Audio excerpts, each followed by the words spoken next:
On behalf of the Executive Committee, I welcome all of you for a facilitated function in honor of Honorable Mr. Justice Dalbir Bhandari on his election as a Judge, International Court of Justice. Now I request Mr. Aftab Ali Khan, Member Executive, to come forward and conduct the further proceeding.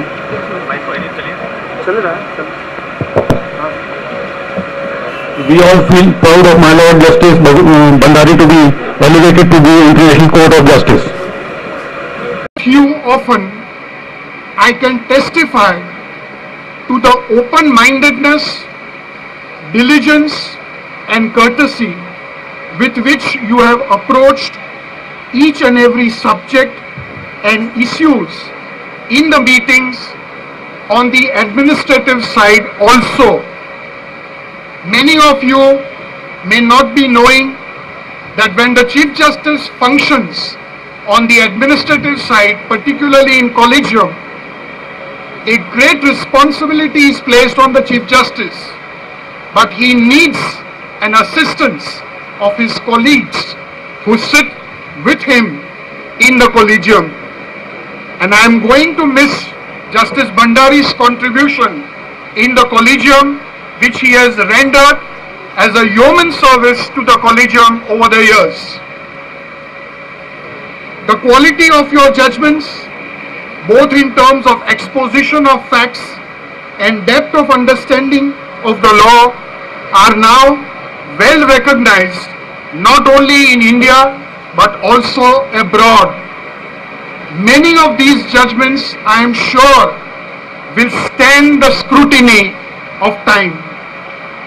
You have set high standards for the relation between the judges.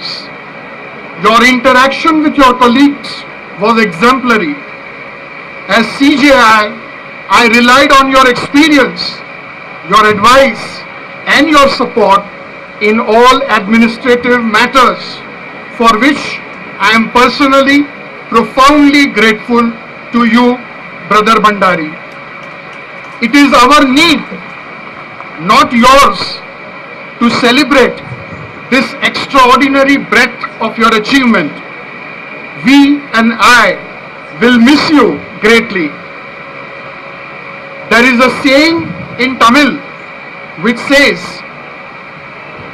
what you have learned in the past is handful, but what you are going to learn is as large as universe. Thank you, ladies and gentlemen.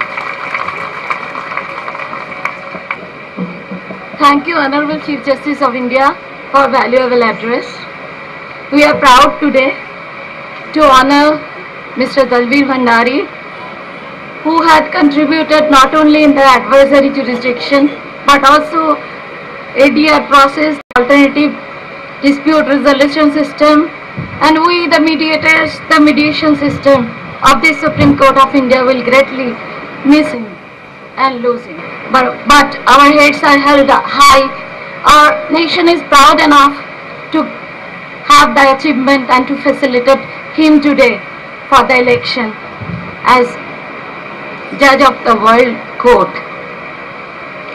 It is now proved that anything and everything can be accomplished if there is pure and strong will, and there is the high moral character, which is an impartiality, which is the qualification to be the Judge of the International Court of Justice. I now call Mr. Dalbir Bhandari, Justice, to come and give his address on this occasion.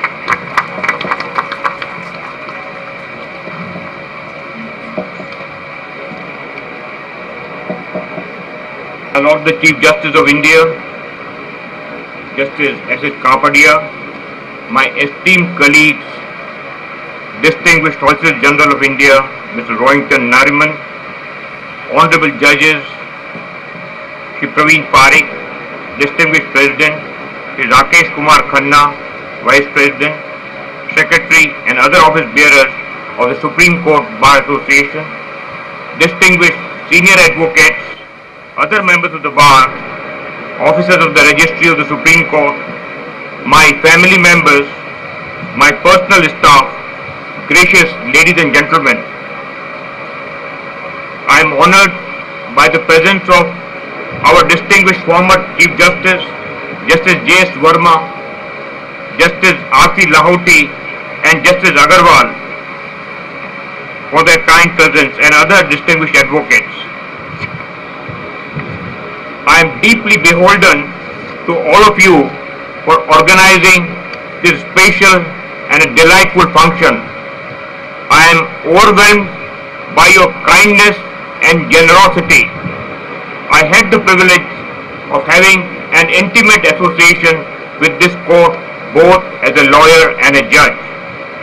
All over the world, our Supreme Court is highly respected for its independence and credibility.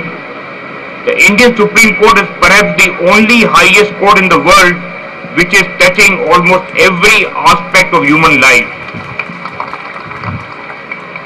Every citizen feels integral part of this great institution because it has touched minds and hearts of everyone.